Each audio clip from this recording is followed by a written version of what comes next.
So as Miriam mentioned, as a journalist, I've been covering the issue of non-Jewish African asylum seekers.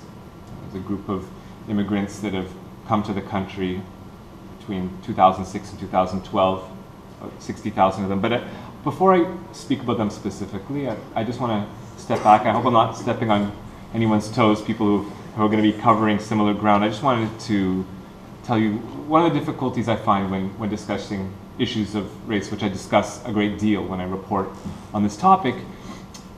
When you try to say, when you try to point to a policy or an action and say it's racist, call it out as racist, I find that many people will say, oh no, well, Judaism's not a race, we're a religion. You can't put that on us.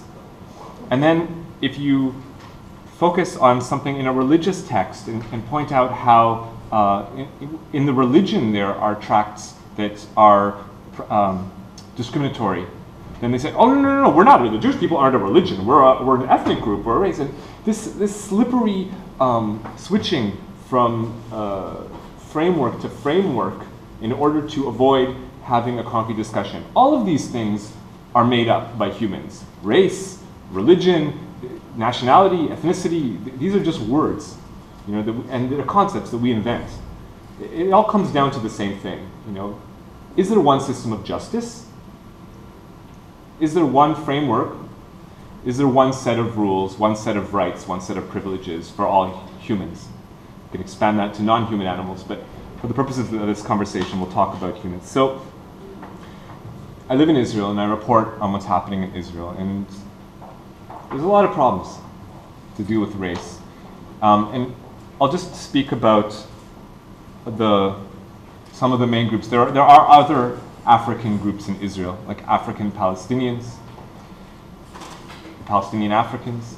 But I'm going to focus on three groups just briefly so you can get a perspective of how people of color, specifically Sub-Saharan African people or dark-skinned African people, are treated in Israel. You have the Ethiopian Israelis, okay, and certainly they have, this is often touted as like a Hasbara victory. Look how amazing Israel is. It brought these Africans to Israel. Well, putting aside the status, the socioeconomic status of Ethiopian Israelis today, they occupy the lowest rung. More than this, Israel brought in millions of Jewish people. Were any of them forced to live in camps? Were any of them forced to go through re-education, retraining, conversion processes before they were allowed to come? Were any of them forced to do dunking, like it's called, like to go into a mikveh, to go into a ritual bath in front of men, to watch them naked? Were any of them forced to be somewhat sterilized, forced to take birth control shots to inhibit their birth rate? No, this didn't happen with any of the other Jewish immigrant groups that came to Israel. Why did it only happen in the case of the Sub-Saharan African Jews? When we look at the African Hebrew Israelites, a group of African Americans who mainly in the late 60s and early 70s, and also some in the 80s, moved to Israel in successive waves of immigration. There are about 4,000 in the country right now. And these are a group of people who saw in the Torah a story that spoke to them. They were from Detroit and DC and other places in the US, and when African American community was seeking out answers to a revolutionary theology or a liberation theology, some of them turned to the Torah, to Judaism, and moved to Israel. And they were, the subject of a campaign to deport them. For years and years and years, the government would sweep into town, round them up, and deport them. Their bodies were disinterred from the local cemetery and dumped at the edge of town in a spot that became a dumping grounds for the whole town. I mean, today, I still know, I have friends in this community who, till this day, were born in Israel, lived there their whole lives, speak fluent Hebrew, etc., have no work permit, no health care, no education, access to education. Why? Because they don't have J-positive blood, because they weren't blood Jewish. And then we have the African people that have no connection to Jews, and they weren't born Jews, and they didn't aspire to tap into this tradition of Judaism, but just wanted to move to Israel because they were inspired by the stories of Judaism. Not necessarily that they wanted to become Jews, but the stories of the Jewish people suffering and the fact that they were refugees, and the fact that in their narrative of, abandoning slavery or escaping from slavery, and these were stories that inspired these African people when they were fleeing from their oppressive governments and ethnic cleansings in sub-Saharan Africa. That's why they came to Israel.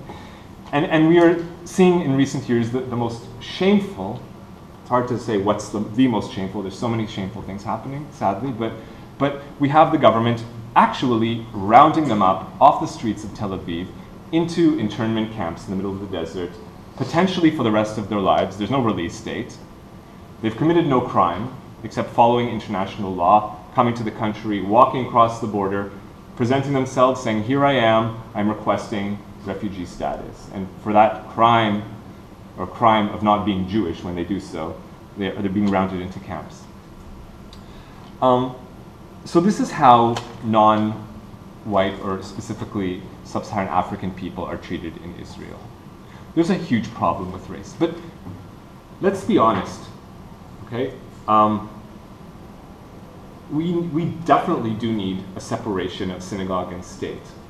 Okay, we definitely do need Israel to treat all people equally and not give privilege to some, whether it's on the basis of race, religion, or any other qualifier.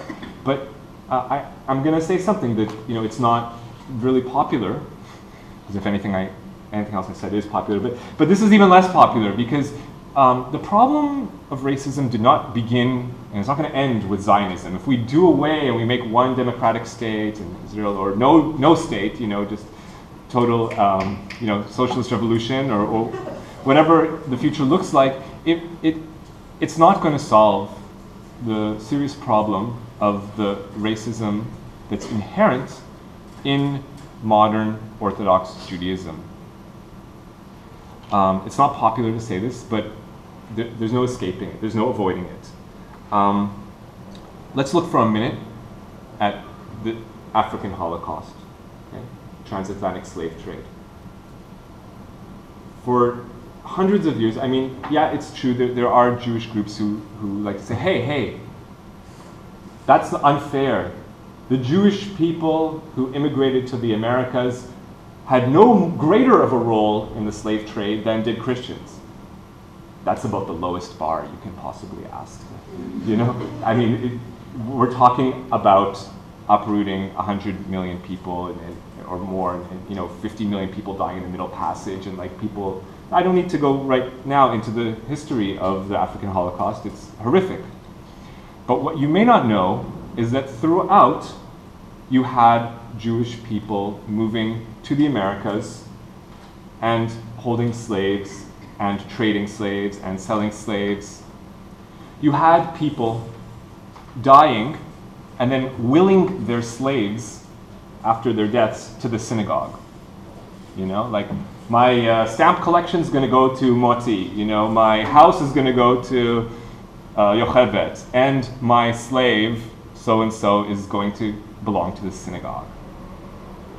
You had synagogues and rabbis authoring special prayers, just like you have, prayers in synagogue for let this season be one of rain, so we have great crops this summer, or this spring, or this fall. You had the authorship of prayers that said, give strength to our Jewish militias that are now going into the jungle to seek out and capture and kill these rebel African slaves who ran away from servitude and are now living in the jungles of South America, trying to eke out an existence, away from captivity. And we are now blessing these brave young soldiers who are going to go and fight them and beat them and bring them back into captivity.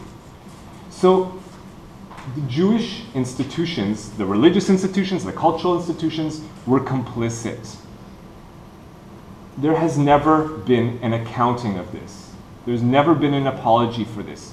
More to the point, there's never been an abolition of it. These laws, which permitted slavery, the enslavement of people, taking people and making them non-people, we never had such an amendment in Judaism. In the United States, with all the horrific racism in this country and acknowledging that the prison system is very much a continuation of the slave system. Despite that, there was a constitutional amendment to outlaw slavery, actual slavery, official slavery. That does not exist in Orthodox Judaism. Till this day, there is slavery on the books. So I'm going to try to keep my remarks short because I want to allow other people to speak and also for there to be a fruitful discussion. But just as we have horrific racism going on in Israel towards non-white people and towards non-Jewish people and the confluence of them when you have non-white, non-Jewish people, and specifically in the case of Palestinians and in Africans, and that's something we need to fight against, and we need to hear your voices. But for people who self-identify as Jews, and for people who want to work within the system, maybe something you should consider is trying to work for these kinds of radical, like reclaiming, and ending this whole concept which legitimizes the slavery institution. And I'll just give you a couple small facts that you may not have been aware of that may act as a kind of inspiration for you if that is your choice, if you choose to work within the Judaic stream. And many people do not know this, but if we go back 2,000 years to the mythical time of the kingdom in Israel and the temple in Jerusalem, if you look at the archaeological evidence, and frankly, if you look in the Torah itself, there were hundreds of temples of all manners to all sorts of gods and goddesses within walking distance of the temple in Jerusalem to Yahweh. Many people in their homes you can find goddess figurines in Jerusalem. The point is that Israelite people did worship at the temple of Yahweh, and they also worshipped at the Amorite and the Edomite and the Prizite and all the various temples, and they didn't see any contradiction. There wasn't any enforced separation. By the same token, you had many other peoples living in the land, and just as they prayed in their national temples to their own gods and goddesses, they also came and prayed at the temple of Yahweh, and there was no contradiction. The people who didn't want that to happen, the people who wanted a racial religious separation, they only constituted about 10-15% of the population. But their views became dominant, and they were the ones who edited the tracts that later became the Talmud. And that is what became the Orthodox Judaism that we know today. So if you want to act within the spirit of Judaism, it's no shame to claim it. There is a long heritage of Jewish people living in perfect peace, maybe not perfect, nothing's perfect, but living together with other peoples in the Holy Land, and for them to be a syncretic forms of spirituality that did not negate the other, that did not require a separation from the other. And if we're going to really tackle racism, both in Israel and in the Jewish community and in the world, I think we have to have a thorough accounting, and more than this, we have to have the courage to look at the ugly history and look at the prettier prehistory as an example of what to strive for. Thanks.